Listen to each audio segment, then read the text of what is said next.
Jedeme! Bomby! Vítězem zápasu století se stává Attila Pumuckli. Tým, že som vedel, že do čoho idem, takže v prvom rade som snažil vyskladať naozaj ten istý tým, čo som mal vlastne predtým, lebo to fungovalo, tam nemal som dôvod nejako zmeniť. A vlastne to, že vlastne hlavu s tým, že nie som už najmladší, odišiel skoro 5 rokov odtedy a vlastne nejak to bude zvládať moje telo.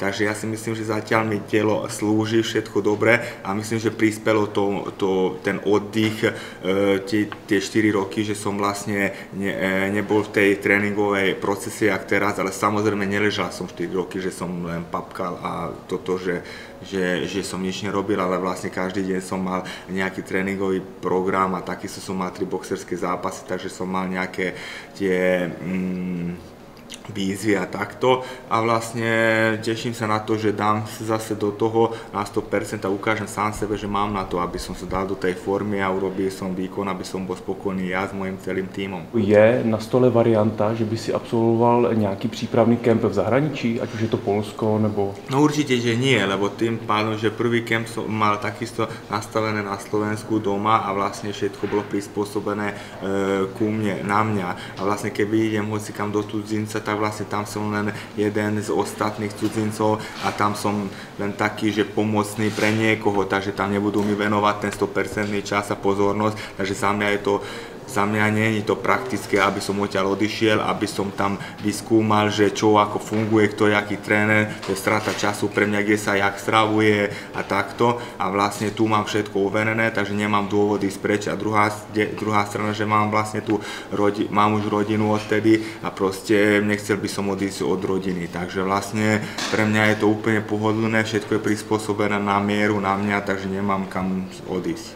Můžeš nám prozradit, kdo jsou tví hlavní sparring partneři teďkom? Jasné, veď vlastne tí istí chlapci, čo boli, to znamená, že Jožko Jaloviar, Pišta Vojčach, Lajos Pap, teraz ten nový vlastne zápasník ťažkej váhy, Badinkom som trénoval, takže sú tí naozaj tí veľkí chlapci na čele Ilios Kondriča, ktorý je hlavný tréner a proste je to jeden z tých málo trénerov, ktorého rešpektujem a proste ja to potrebujem, čo poví, tak to urobím. Carlos hovorí, že keď už nebudem jesť a trénovať, budem ho nenávidieť a toto, čo si blázen, čo by som ho nenávidel, veď ja som normálny človek a robím moju robotu, ja viem presne, že do čoho som išiel, takže to nejde o to, že aby som trénoval a nejedol a budem ťa nenávidieť. Ale ja viem, že do čoho idem, čo idem prežiť, čo ma čaká na mňa, aké prekážky a to je môj osobný boj, kde budem ja len spokojný s tým, že to som dokázal, to je všetko robené pre seba, pre moje pocity, pre moju rodinu,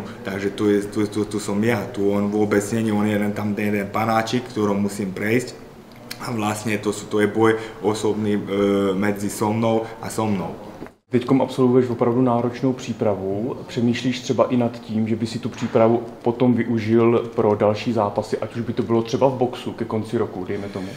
Berem to tak, že naozaj už ku konci roku budem mať 39 rokov, chcem mať naozaj taký, že už taký pokoj, lebo viem, že čo to obnáša tá príprava a vlastne tým pádom, keď som v príprave, tak menej času ostane mi na rodinu a naozaj chcem užiť tú moju rodinu, chcem užiť, aby sme boli zdraví, aby sme boli šťastní a proste ten vlak mi už odišiel, aby som sa sústredil len na tie zápasy, keď som nemal nikoho, to bolo ľahké, bol som kariérista, proste išiel som dopredu a riešil som len tie zápasy, ale mám už rodinu, nemôžem byť sebecký, že proste teraz skončím zápas, keď vyhrám alebo prehrám, to je jedno, ale proste idem ďalej a potom budem pripravovať sa na ďalší zápas, čo má tá rodina zo mňa. Takže už nie som mladý, nejaký 20-ročný kaper, ktorý vlastne bude riešiť nejakú svoju kariéru alebo nejaký cieľ.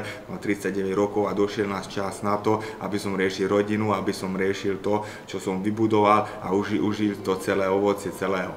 Ale přece jenom ta odveta s Carlosem bude titulový zápas, tak jak je v tvý hlavě, že by potom s tím titulem bylo naloženo? Myslíš si, že existuje varianta, že by si ho rovnou uvolnil, nebo že by si pak obhajoval? To je taká otázka, že nemám ešte túto nemám tie pocity, takže vlastne to je také, že neviem, že čo by som robil, ale samozrejme, že jak som povedal, že pre mňa je tá priorita, že tento zápas odzápasím a potom si idem užívať, ale samozrejme neviem, že kto by bol vyzývateľ a takto, a či by som to chcel, a či by som mal na to náladu, to zaujíma naozaj od veľa faktorov. Zatiaľ viac nie jak áno. Takže se to bude odvíjet od té aktuální situace. Presne tak. Zajímá mě, Atilko, po konci aktivní kariéry, je to tak, že by si svou budoucnost chtěl spojit s Oktagonem? Vidíš se tam v nějaký roli, ať už jakýkoliv?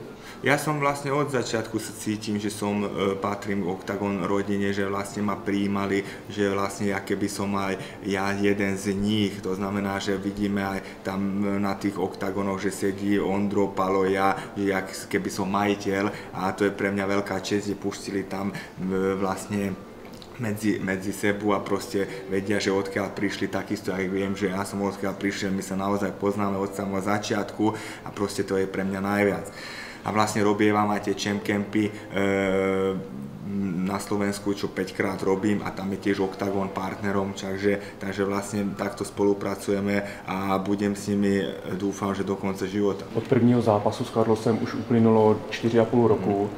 Jak si myslíš, že se ta scéna posunula? Jak ty osobně vnímáš to... MMA? Áno, to MMA. No veď MMA scéna vnímam tak, že posunulo tak, že z 0 na 100. To znamená, že veď videli sme ten náš zápas, takže preto hovorím, že ja na Dan Carlosa moc nedopustím, aj keď je môj teraz nejaký rival alebo takto, ale ja zlé slovo na ňo nemám. Takisto podľa mňa, že ani on by nemal mať na mňa. My navzájom máme ten nejaký rešpekt, ale samozrejme nebudeme sa teraz objímať pred zápasom a takto, ale zase nebudeme sa hejtovať a rozprávať škaredé veci na seba, lebo nezaslúži to ani jeden, ani druhý. A vlastne tam to klietky všetko ukáže, ale strašne veľa sme urobili. Ja si myslím, že pre tento šport v 16 československej pôde, len sme videli, že čo stalo, keď vyhral som zápas storočia, že proste, keby naozaj Slovensko vyhral hokej majstra sveta, že všetci o tom rozprávajú, aj dodnes, kam mi ľudia gratulujú, čo sa stalo pred 5 rokmi. Takže kto povie, že nie, tak to neví, alebo klamí, alebo nechce povedať, že áno. Alebo keď hovoria, že nikoho nezaujíma odveta, tak by som bol strašne zvedavý na to, že ktorý človek to nebude pozerať naživo a ktorý človek počká na to, že zajtra to radšej pozriem, lebo ma to nezaujíma. Takže to sú také keci, že možno, že není to až také zaujímavé ako prvé, to je akože normálna vec, ale každý jeden človek to chce vidieť. Každý jeden, kto je povie, že není to zaujímavé, ale pozriem to. Tak na čo vyprávaš, keď to pozrieš? Takže je to veľmi jednoduchá vec a ja si myslím, že je to zaujímavé, lebo ľudia nevedia to odhadnúť, čo sa stane. Atilko, za tebou na Slovensko přicestoval Jirka Procházka na nějaký tréninkový jednotky. Můžeš to přiblížit? Jasné, ale Jirka Procházka vlastne sme sa stretli, môžem povedať, že náhodou, lebo on vycestoval do OFI za Iliom, lebo on má tiež zápas a vlastne pripravuje sa na Rakiča. Úplne náhodou sme sa stretli, takže som si mal aj tréning aj 2 dni a veľmi som rád, že som s ním vyšiel, je to veľká česť pre mňa, on je veľký bojovník, môžem povedať, že top 5 na svete, čo je veľká vec, s ním ísť spárovať a zažiť si to celé, takže to určite na to moje sebavedomie, akože na začiatok mojej tréningového kempu dalo mi veľmi veľa. A ja môžem povedať, že Jirka je určite pripravený na ten svoj zápas. On je vlastne atypický zápasník, nepričítateľný a vlastne naozaj patrí tam, kde je. Takže to není, že nejaká náhoda, že kde patrí, ale má tie kvality na to, aby tam patril a ja si myslím, že veľmi dobre je pripravený na ten zápas, čo ho teraz čaká. Vy jste, Atilko, stejný váhovky s Jirkou, ale přece jenom, když jste se potkali na té Žíněnce, tak myslíš si, že tam je nějaký předpoklad toho, že by mohl jít třeba on o váhu níž nebo výš? Myslíš si, že tam existuje takový scénář, podle toho, jak si s ním spároval? Práve, že som sa pýtal, on má koľko kilo má, že strašne málo kil za to, že ide tú poloťažkú váhu, ale samozrejme, že jemu to vyhovuje. On mi to povedal a ja ho absolútne chápem, že proste on sa nenatrápi s tou váhou, nemusí sa odvodniť a celý čas trénuje vlastne s tou váhou, jaký vlastne v zápase je. Takže ja ho absolútne akceptujem a presne ja by som bol taký, jak on, že proste ja tiež nejakým štýlom rešpektujem to odvodňovanie, samozrejme pre tých áno, ktorí nemajú tuk na sebe, len sval a kožu, nemajú z čoho schudnúť, ale ľudia, čo som ja tučný a toto, tak vlastne mám z čoho schudnúť, takže išiel by som s tou cestou, že pomaličky, ale isto.